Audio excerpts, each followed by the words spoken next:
What's up, everybody, and welcome to another episode of the Keno Trice Show. Today, got a special guest in the house, Chazz Ellis. How's it doing, brother? What's happening, man? Glad he could make it. I'll let you tell us a little bit about what you do. I've watched your videos, and I'm a fan already. We didn't talk about it, but I was like, oh, okay, this dude definitely has something. That's what's up, man. Yeah. Well, basically what I do is I give the real advice the way I see it, basically giving just the information, whatever's going on in your life, trying to help you through it.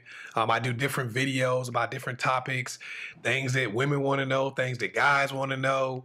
It's not that sugar-coated stuff. I ain't trying to get into your morals either. I just straight give you the strategy for what you want to accomplish. I ain't judging what you want to accomplish. I even got one on there about rules to dating a married man or dating a married woman. It don't even... Like I said, I ain't got no judgment on what you're trying to do. I'm just, whatever it is. So how did you know that this was going to be your niche? Like, was it just a test video or? Well, it was because when I was growing up, really, I kind of did get a lot of girls a little bit when I was growing a little bit. So a lot of my friends asked me questions and stuff like that, trying to get advice from me. And then women started trying to get a lot of advice from me too. And I was just keeping it real with people. So I kind of realized that was something I could probably do. And I always liked to tell jokes. I was always funny and stuff. So I figured I'm going to put my own little comedic twist on everything. And I just started doing videos like that, and people started liking them, So I mean, your first video that you put out, like who did somebody talk you into it, or you was like, oh, I got something here. Let me put it out and see what happens. It was from a conversation that I was having. Okay. It was from a conversation I was having. I was talking to a girl, and she was like, man, I think this dude is full of crap. I don't know what he's doing. And I said, man, and I started talking to her about the signs, basically, that a dude was full of crap. Right. And she was like, man, you should put that on YouTube. You should put that on YouTube. You should tell somebody about that, man, because you helped me out, because I see now, she was like, so I was like, so I made that video. And then, after that, people started asking me more questions and stuff like that and that's where more videos came from just really questions that people was asking me. Now, you kind of giving up some of the secrets. Do fellas get mad at you for kind of putting girls up on game? How does that work? Every once in a while, but really a lot of times, because of what I do, it's really not designed to make females hate men or to make females be negative towards men. It's really kind of telling them some of the stuff that they're doing. Right. Also telling them how to spot dudes that are actually really good. That's really what I'm trying to do, is help good people get together. Because a lot of women think every dude is a player. But they don't realize that the only people they like are players. Yeah. You know what I'm saying? It's like, here's the good dude just sitting right over here. Yeah.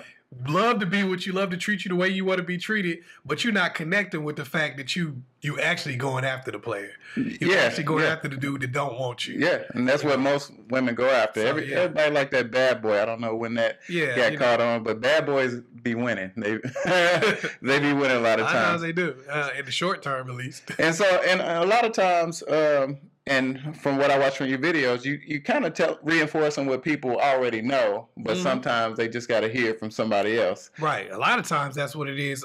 Common sense really ain't that common, especially when your emotions are involved. Exactly.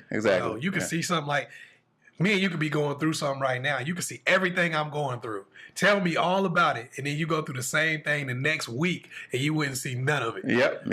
So it's kind of like that too. It's like people, your emotions make you dumb. And as men, we try not to bring in our emotions, but a lot of times men are more emotional than women, but we don't like to admit it, It's tougher for men because we also have the pride thing of not admitting to the emotion. Exactly. So then that makes it worse. Exactly. That makes the problem worse. It compounds the issue. Especially because when we become emotionally invested, like somebody gonna get hurt. You hurt my feelings. Somebody gotta go down. So it's harder for guys because it's so hard for dudes to let somebody in emotionally that when that woman gets there with that person, then it's hard to let go. Where women kind of expect you to be a dog to a certain degree. Yep. They expect you to hurt them.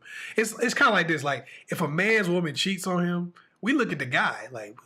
Yeah. Hey, what you doing? Right. You want to put it down? Yeah, exactly. But the other way around, when a woman gets cheated on by a man, they're like, well, that's how they are. Yeah. we definitely get the benefit of the doubt. So do you find yourself in situations where if you consult with somebody, because you do consultations with people, Has there ever been a dude you be like, man, you just need to man up? I see what you're saying. Like, I see sometimes where a dude just be going through it. Yeah. A lot of time is because that dude has been programmed to go through it. Oh, man. You know, he really he's fighting against his own manhood most of the time. So like when you say man up or something like that. Yeah, man up. But he think man up means do whatever a woman wants you to do. You Good see what I'm saying? point, Because that's good what mom point. taught him, or Yeah, that's what, good point. dad might have been with mom and taught him that too. Yeah. So a lot of times that's what he thinks. He thinks man up is do what she says do. So if I sit here and tell him to man up, he'd probably go, well, I am manning up. Yeah. So I just kind of tell him, hey, it's okay to be a man. It's okay to want what you want and do some of the things that you want to do. And set your boundaries. Set your boundaries. Respect yourself. Yeah, respect yourself. She can't respect you if you don't respect yourself. Yeah, and that's a lot too. We are taught as men, especially by our mothers, to respect women at all costs. But everybody doesn't deserve your respect sometimes. You got to give out what you get back. So yeah, you can't respect everybody. I'm gonna say something. Even go to piggyback what you said. Go a little further with it. I think respecting everybody is disrespectful to people who deserve respect. And it kind of is. True. It's like if you're gonna sit here and say this girl treat herself with absolutely no respect. She disrespects me every day of the week. Talk to me any kind of way. But I'm going to treat her just as good and maybe sometimes even better than a woman who respects me, love me, will do what I need her to do, is there for me. That's a great point. Disrespectful to that woman. Yeah, that is a great point. That's a great point. So how long have you been doing this? So from your first video to now? From my first video to now has been a little bit over 3 years. 3 years? Mm-hmm. And so I saw your YouTube channel and the subscribers, and they kind of hit your videos. It's very impressive. So thank you.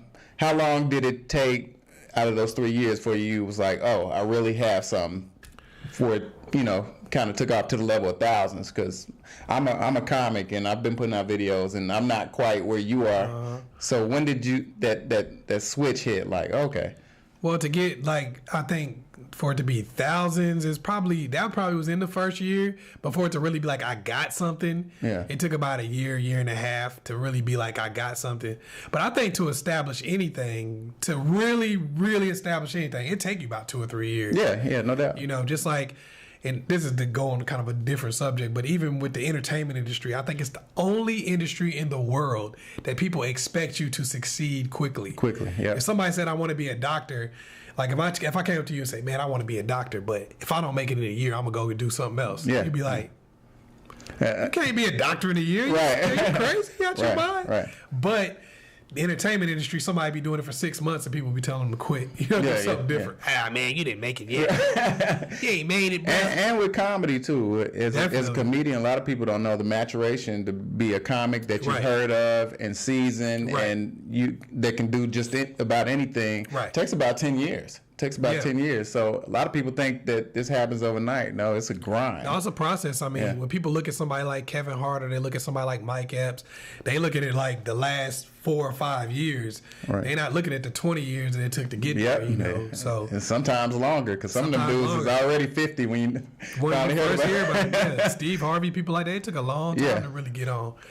But, that's the game. So, I mean, where do you see yourself in the next 5 years? Like, what would Chazz Ellis?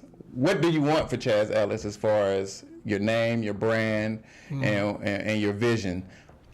Well, my vision for myself is just to be successful, and be happy doing what I'm doing, as far as that takes me. Because, and I don't like to get too spiritual on people most of the time, but I do have to just keep it real with my own thing. Yeah, but I believe, I believe that whatever you got planned for yourself, God got something else way bigger that you couldn't even imagine. Right. And when sometimes we get to where we try to make this really decisive, precise vision for ourselves, and when things don't happen exactly the way we want them to, you get discouraged. Exactly. But really, you getting ready and being prepared for something way better than what you even dreamed about. So you're getting your lessons. You're getting your lessons along the way. I just say, I want to be happy.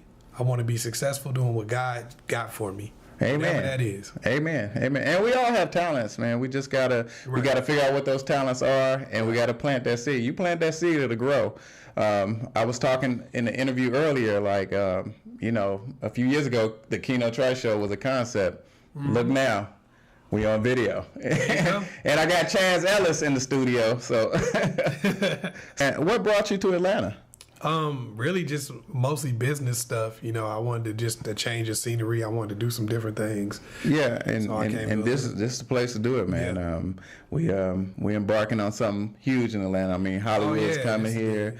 Yeah. Comedians, actors, right. Musicians. Right.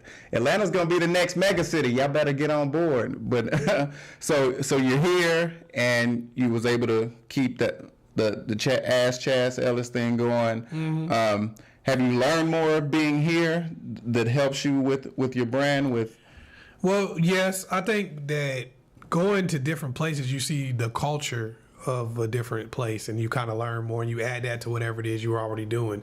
Like in Atlanta, there's a different phenomena, and there's a different cultural dynamic than there is in Knoxville or Columbus, especially when you look at women and men. Yeah. Because it's like, especially if you look at black women and black men, because it's like, there's like 16 to 1. Yeah. You can get your advice. There's a lot of women here need your advice. So it's a lot of different. It's a different ball game out here. Very different ball game. And you can kind of see some of the strain that has on the relationships. Yeah. You know? Yeah. So yeah.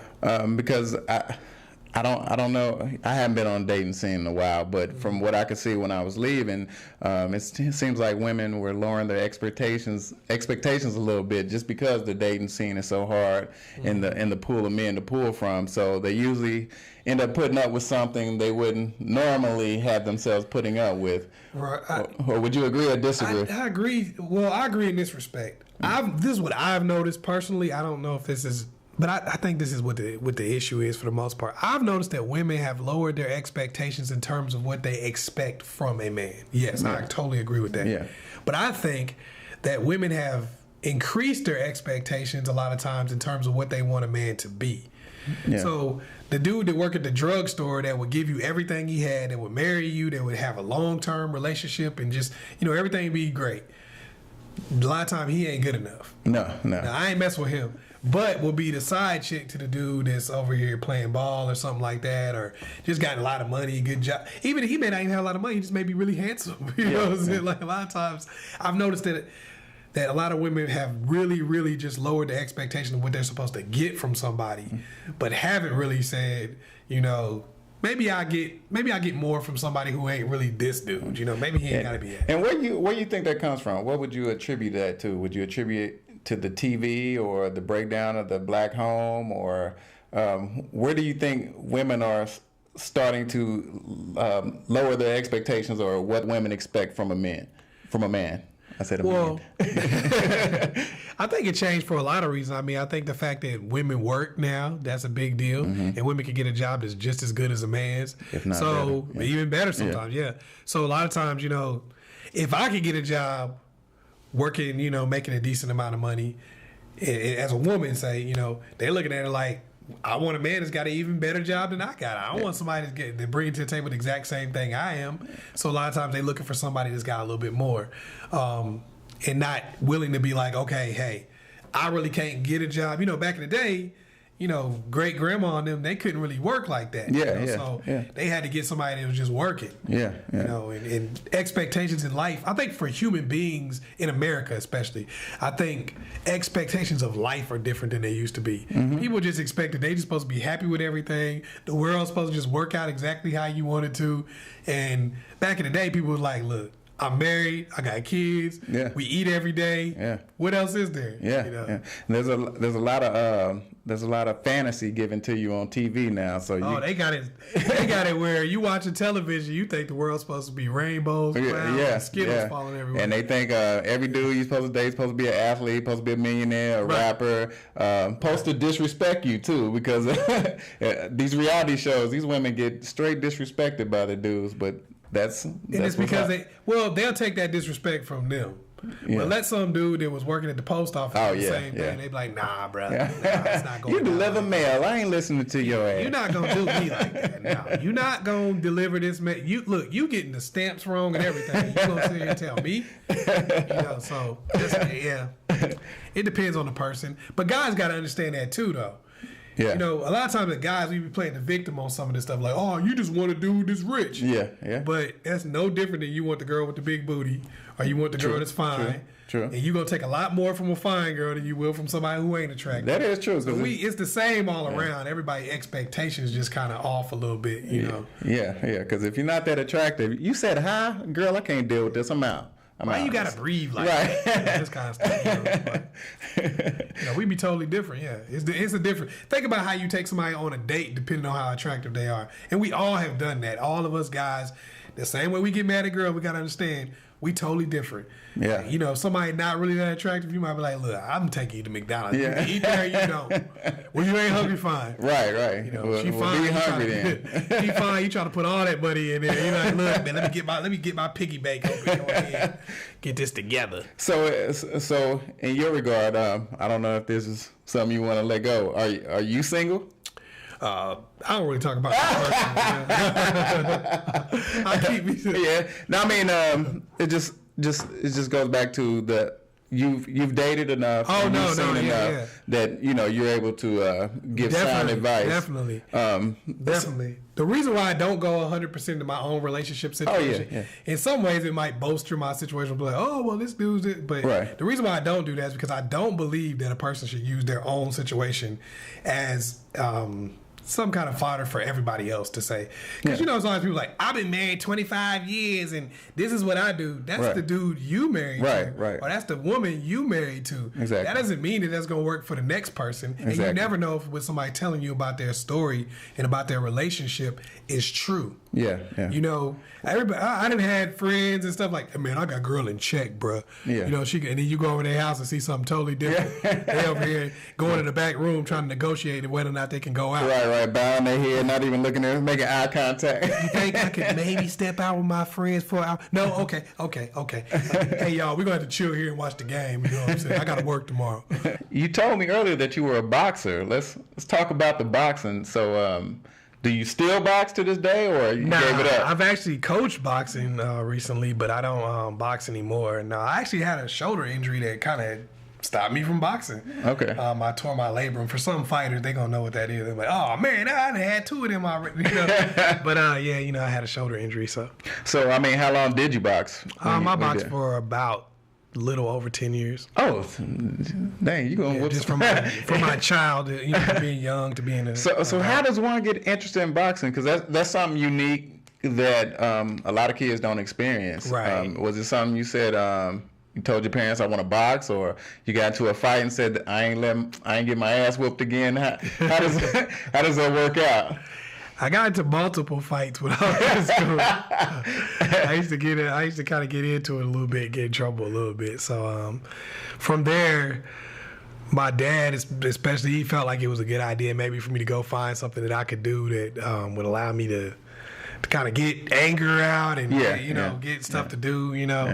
I don't even know what I was mad about. I was just started fighting, just causing trouble, I guess. So, and then I started boxing, and that just became a real big thing for me. Okay, so in Ohio, we talked about before, because I'm from Ohio. Boxing is big in Ohio. Right. And I mean, all the way back to, what was it, Aaron Pryor, now to Bronner. Adrian Bronner. So was it part of the culture of Columbus, Ohio? Like, is it something that a lot of kids did? Were there local gyms around? Was it an easy thing to get into? Boxing. I actually started at Golden Gloves in Knoxville, Tennessee, when I was younger. Okay. Then I went to. Then I did go start boxing in Columbus, at Blackburn Gym. For those people that's from Columbus, there's gonna be a few Columbus people that might be like, Blackburn. I started boxing there, and boxed there for a while too. And gyms in Columbus are like, you couldn't throw a rock without hitting a gym. Oh, wow. Gym in Columbus. There's a bunch of them. That I'm not gonna shout y'all out. Yeah, that's right. Still petty.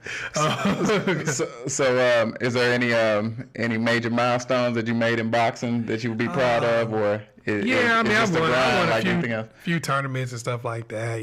Once regional Golden Gloves and stuff like that. A few things. Yeah. Okay, so one thing I heard about that I don't know is exactly true. So, being that you're a trained boxer, like if you was to go out and get in a fight and whoop somebody bad, could that be used against you? Like, you were a professional boxer, or you You knew what you were doing. You probably picked the fight so you can beat somebody down. Is that a real thing? Well, anytime you get in trouble in terms of boxing situation or fight situation, whatever you know, whatever you've done, whatever you've been trained to do is always going to come into question because that does say that there is a certain amount of purpose in whatever it is you did. Right. Like, if you're a boxer and you punch somebody, you probably knew to make sure your palm was facing it. You probably knew to turn over. You probably shifted your hips into it. Certain things you did is gonna let that person say, "Wait a minute, now this dude knew what he was doing." And a lot of fighters actually, when you first learn to box, just full disclosure, when you first learn to box, a lot of times going out there and fighting somebody is kind of the first thing that happens because you start being like, "Wow," You start looking to see like people, like regular people in the street. A lot of times, you're like, "Why they really can't fight?" Yeah. I know if I swing this way, he ain't gonna be able to. Yeah. You start thinking about people that you like, man, this person used to compete me. Yeah. Now I got that ass. But then you realize, being a boxer, that's a lot of boxers come to an end that way. They go out in the street and fight people. They forget that you can't punch bullets out the sky. Oh yeah, true. I've always been interested in boxing, right. But I know. I never got into it, but I know Ohio was pretty popular. Like you said, you couldn't go out without hitting a gym with a rock. So right. it was a big thing up Definitely. There. Not for me though. I ain't like fighting. I was too putty. But cool. So now that you're in Atlanta and you starting to set your plan here, set your flag here. Mm-hmm. Now, you provide services for people where they can, if they have relationship questions or just want to have dialogue with somebody. Right, definitely. I do consultations. All you got to do is go to the ChazzEllisProject.com, and there's like a shop page where you can get consultations, quick questions, and stuff like that. It don't matter where you live because I do them on Skype and, phone and stuff like that. I talk to people from all over the world, literally. Like they could be in Iceland or something, Now, how did you? Now, what was your first consultation like? Is that something you plan to do, or it just kind of happened along with you putting out the video? That kind of happened. Somebody hit me up and was like, "Look, I need to talk to you. I want to talk to you ASAP." I was like, "What? I'm not really set up to do that." And the funny thing about it was they wasn't even in this country. Oh wow! So I was like, "What the heck?" I didn't even know people like that was like man, you'd be so surprised. Far away was even messing with me. So it was kind of. I was like, well. Okay, I think I can work that out. So then I set up a Skype thing for them to be able to talk to me back and forth. And it was cool because, I like doing the consultations because you see the instant ability to help somebody. Mm-hmm. And you kind of see their face change. Like somebody call you up, they'd be crying. Yeah. They'd be sad, they'd be broken down. And then to see somebody smile at the end of it is just like, that's really a rewarding thing right there. Right. Just to be able to help somebody out for real. Right, and man, I'm amazed. That's amazing that you found something you was good at. You stepped out there and look where you at, man. Kudos to you. Thank you. Kudos to you. I mean, so one of the things I preach is that entrepreneurship, doing your own thing, stop giving your power away. So, right. What would be one of the things you would tell somebody who thought about, I want to start a YouTube channel, or I think I'm good at this. What should I do to get out there? What advice would you give to kind of help somebody along who got some ideas, just don't know how to put it into play yet? Stop waiting. Stop waiting until everything is perfect. Stop waiting until somebody tell you you're ready and somebody tell you can do it, somebody tell you whatever. Stop waiting until you got all the money you think you need, because you probably never gonna have it all. Right. A lot of times when you just jump out there and you get into it, the things you need start coming your way. You got to get into it sometimes before that happens. It's like, you can't read a book about how to play basketball. You got to get on the court. And that's just the same thing with anything you do, any type of entrepreneurial stuff you want to do. You got to get out there and do it. Yeah. I concur. Keno Trice show, I keep saying it. But like I said, a few years ago, this was just the idea. Mm-hmm. I just started. I didn't know I was going to end up. I got a few mics. There you go. I was online, and before you know it, I got Chazz Ellis on the Keno Trice show. Your boy. Gotta keep saying that. But cool, man. I'm glad you came through. I expect to see big things from you. I'm gonna be watching. Same here. Same here. I'm watching. I'm a fan. Oh, we gonna hang out.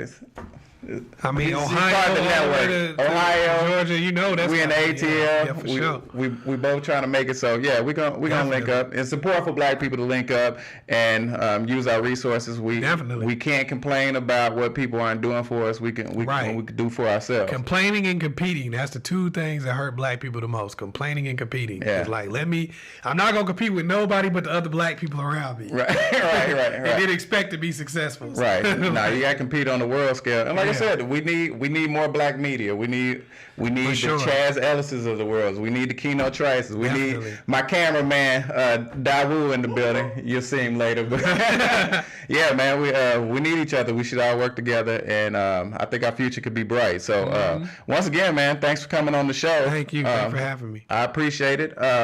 Where can we find you? If we want to get in contact with you. You can find me on Ask Chazz Ellis on YouTube, Facebook, and Twitter. Go to IG. I am Chazz Ellis. You can find me there also. You can really just Google Chazz Ellis. A whole bunch of little stuff will come up. You can find your boy. Boom. But yeah, those things are where you can find me and talk to me the most, either on Facebook, on YouTube, or on IG. Well, cool. There you have it. Chazz Ellis, ladies and gentlemen. Make sure y'all check him out. Hot young dude coming up in Atlanta. He's going to be here. Y'all going to see him again. But until next time, man, follow me on YouTube. My channel is the Keno Trice Show exclusive. Follow Chazz, Ask Chazz Ellis on YouTube. And we'll see you next time. It's Keno Trice Show. Peace. Girl, she be all I need. She's my heartbeat, the breath I breathe. Yeah.